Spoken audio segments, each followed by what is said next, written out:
অনেকেই আছেন যারা বিকাশ অ্যাপ থেকে লোন নিয়ে থাকেন প্রতিনিয়ত। এই লোনগুলো কিভাবে নেওয়ার পরে পরিশোধ করবেন সেইটা অনেকেই জানেন না। তো আজকের ভিডিওটি দেখার মাধ্যমে আপনি বুঝতে পারবেন যে কিভাবে আপনার লোনটা পরিশোধ করতে হবে।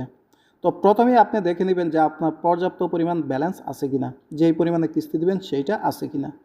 তারপর আপনি এখান থেকে একটা লোন নামে একটি অপশন দেখতে পাচ্ছেন, এইটার উপর আপনি ট্যাপ করবেন। করার পরে আপনার সামনে এরকমভাবে একটি পেজ আসবে। এখানে দেখতেই পাচ্ছেন আপনার নামে একটি লোন আছে এবং এটা 0% পরিশোধ করা হয়েছে এবং লোনের পরিমাণ কত সেইটাও কিন্তু এখানে উপরে থাকবে এবং লোনের যে ডেটটা, কই তারিখে আপনার পরিশোধ করার ডেট, সেইটাও এখানে আপনি দেখতে পারবেন।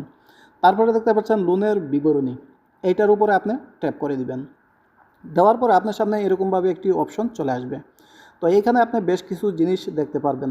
আপনাকে যে লোন দিয়েছে সেইটার আইডি নাম্বার দেখতে পারবেন এবং আপনার যে বকেয়া আছে কত টাকা সেইটা দেখতে পারবেন। পরবর্তী কিস্তি কত তারিখে দিবেন সেইটাও কিন্তু এখানে ডিটেলস আপনি দেখতে পারবেন। তারপরে যদি আপনি আরও বিস্তারিত দেখতে চান তাহলে এখানে দেওয়া আছে বিস্তারিত, সেখানে যদি ট্যাপ দেন তাহলে কিন্তু আপনি সব ধরনের এখান থেকে বিস্তারিত জিনিসগুলো দেখতে পারবেন, যে কত টাকা ইন্টারেস্ট সবগুলো সহ এখানে শো করবে।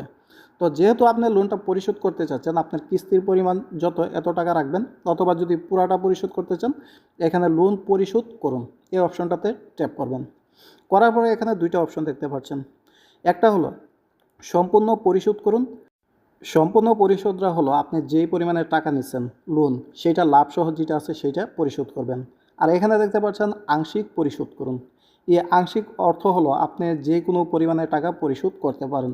অর্থাৎ যদি আপনি 1000 টাকা লোন নিয়ে থাকেন, আপনি ইচ্ছা করলে 50 টাকা করে পরিশোধ করতে পারবেন, অথবা যদি 100 টাকা করে পরিশোধ করতে চান সেটাও করতে পারবেন। যখন মনে চাই তখনই ঢুকে ঢুকে আপনি আংশিক অল্প অল্প পরিমাণে পরিশোধ করতে পারবেন। তো এখন যেটা আমরা করব সেটা হলো আমরা আংশিক পরিশোধ করব না, সম্পূর্ণ পরিশোধ করব। সেই জন্য আপনি একদম উপরে দেখতে পাচ্ছেন সম্পূর্ণ পরিশোধ করুন, এইটার উপরে আমরা ট্যাপ করব। ওকে, এটাতে ট্যাপ করার পর আপনার সামনে এরকমভাবে একটি পেজ আসবে।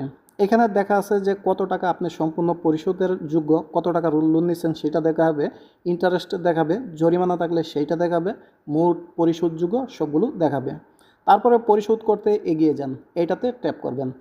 করার পরে আপনার যে বিকাশের পিন নাম্বারটি আছে সেইটি এখানে দিয়ে দিবেন। তো দেখতেই পাচ্ছেন আমি এখান থেকে পিন নাম্বারটা দিয়ে দিলাম। দিয়ে দেওয়ার পরে আপনাকে পরবর্তী পেজে নিয়ে যাবে। তো এখান থেকে আপনি আরেকবার চেক করে নিতে পারবেন।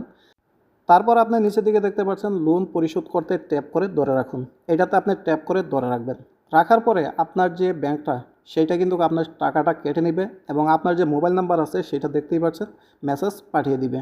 এভাবে কিন্তু আপনার কিস্তির যে লোনটা নিছেন বিকাশের থেকে, সেই লোনটা কিন্তু খুব সহজে এভাবে পরিশোধ করতে পারবেন। এ বিষয়ে কোনো মতামত থাকলে কমেন্টের মাধ্যমে জানাতে পারেন। সবাইকে ধন্যবাদ। আল্লাহ হাফেজ।